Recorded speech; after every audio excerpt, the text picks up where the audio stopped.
Hi, I'm Mark, and I am excited to be here today for the launch of Break It Down with Shannon DeConda. If you're wondering what Break It Down is, these are new sessions designed to take complex issues in auditing, compliance, and documentation, and break them down into approachable and practical insights.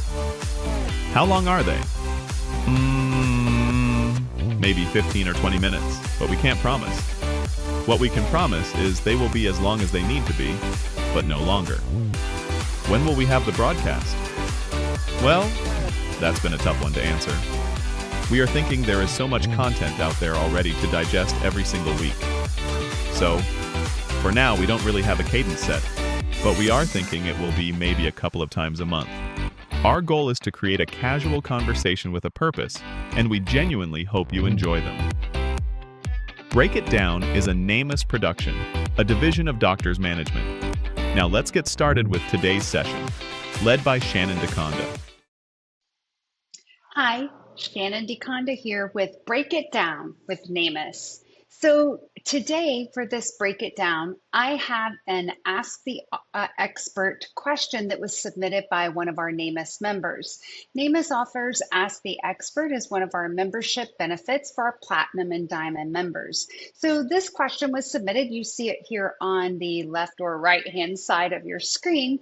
And this question, at first, when I read the question that was submitted, I thought it was an incident to question, but actually it has more to do with, can a PA actually supervise the actual infusion service for chemotherapy? So what the question today on Break It Down, my goal is not really to answer the question. That's not what we're here for today. My goal today is actually talking about how to use AI when you're researching something like this, because I feel like AI is a useful tool. And I feel like we just need some guardrails on how to be able to use it efficiently and effectively for when we do have questions like this that are submitted, or maybe you have questions by compliance or administration in your office, and you're trying to figure out, okay, where do I even start to answer questions like this? Now, I'll be frank and honest. Most of you know if you ask me something, I'm just going to lay it on the line. I prefer ChatGPT. I find that I get better results. However, you will see on your screen, I have pulled up Copilot, and you may be wondering why. I pulled up Copilot because I know there's a push by a lot of organizations to use Copilot because Microsoft has higher rated security. ChatGPT, Google-based products are open source, and that doesn't give the higher level of security or more gates-based security by our IT support, where they're able to provide that security from their technology that they need to. So I chose to do this experiment, or driving this today in Copilot, because I feel like a lot of organizations are pushing into Copilot more than ChatGPT. Now, I think maybe I'll do some other segments later on building some agents, personalities, personas, whatever you want to call them. I use a lot of that, and I use it in ChatGPT. Maybe we'll do some crossover in how you do that in both. But I find that very helpful also in kind of working through some of these processes. But today, I've done this that we're going to work through together in Copilot. So here I kind of thought, what would be the prompt that somebody would start with? And I'm going to tell you, I feel like the prompt that I wrote is not the best prompt. And by the way, some of this I did on purpose, but let's see what the prompt, I put the prompt as, can a physician assistant bill for chemotherapy under Medicare rules? And you'll see Copilot gave me a great response that said, well, in short, yes, but it depends. And really that's a great answer, right? And now I heard someone say one time, think of ChatGPT or any type of LLM, large language management program. Think of these AIs as an intern. When you're talking to an intern, An intern only knows what you're telling them. And it's really like a blank sheet of paper. What you put in there is all it knows. So when you get frustrated by the answer it gives you, your frustration is because it only knows what you're telling it. So when it comes back and says, well, the short answer is yes, but it really is going to depend. Well, I'm lucky I got the answers I did based on what I asked, right? So Copilot did its best to give me the answers it could. Chemotherapy drugs, well, really, it depends.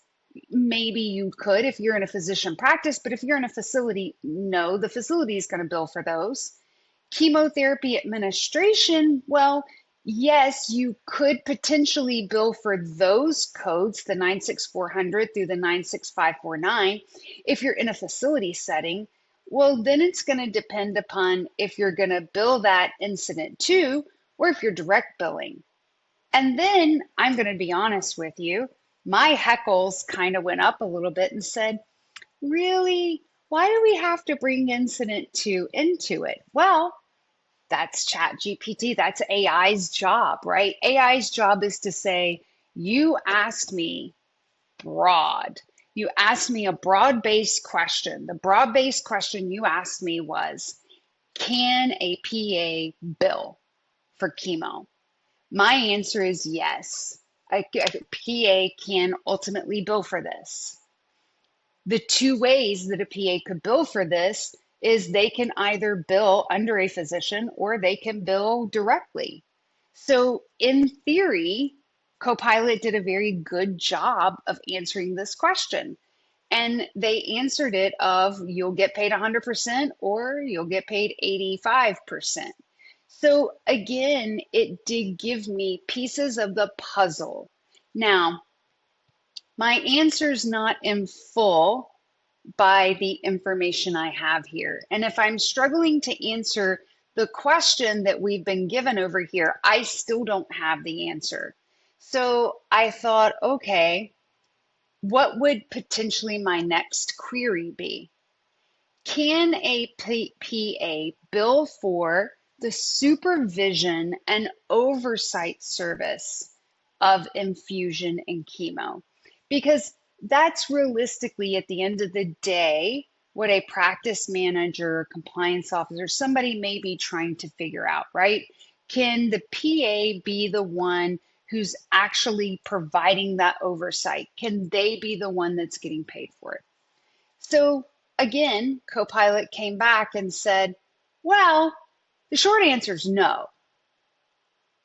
And the reason the short answer is no is because CMS does not pay for supervision and oversight. You go, Copilot. That's a really great answer, right? I mean, wow. So it goes into detail about Medicare does not cover supervision and oversight. There's no CPT code that you can bill that Medicare is going to pay you for supervision and oversight of any type of chemotherapy service. But what it does do down here under number 2 is it says, but you know, these chemotherapy administration codes, if we look at what's covered under the chemotherapy administration codes, I think this is what you're looking for. Hey, that's great. So it said, no, you're not going to get covered for what you're looking for. However, maybe you should look at this. So it told me no, it pointed me in the right direction.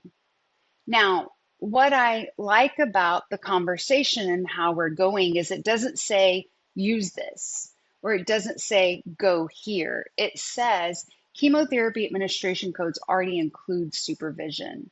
It tells me those services already include this. Because of this, no additional code exists that covers these. Can a PA bill anything anything related to chemotherapy infusion? And it does go into, again, it brings up incident 2, it brings up the direct billing piece, and then it talks about if this is performed in a hospital outpatient direct. And then it gives me, of course, like any good AI does, it gives me what that bottom line answer is. So I wanted to walk through AI is a good tool. Now, what I'd want to do from here is go through and really break this down and say, well, what are we going to do internally? How are we going to look at this? What are our next steps? And in conjunction of this, there's always that legal liability piece. There's also always that malpractice piece. We would not want to make any changes in this until we also looked at what is our malpractice risk and run this up that flagpole as well, because our malpractice carrier may not cover those risks associated as well. And the last piece also is our state scope of licensure and what they allow. However, I just wanted to say today's focus was on using AI and how to go through this approach. I hope this break it down was useful for you. Look for more of these to come in the future. And with that, today's wrap is up, and we hope this was helpful for you. And with that, I'll turn it back over to Mark. Our next Break It Down, we will need a volunteer to chat it up with Shannon. At our annual conference event, we had a session called the Educator Lab. During this session, we created micro-learning physician education training sessions together. On our next Break It Down, Shannon will have a one-on-one Break It Down session. Will you be our volunteer? Just email us at namus@namus.co and include the topic you would like to create a training for and any other brief details. We hope you found benefit in today's session. Please be sure to leave your comments, give us a follow, and please share this with your networks and colleagues. That's today's breakdown. Short, sharp, and straight to the point. We will see you next time.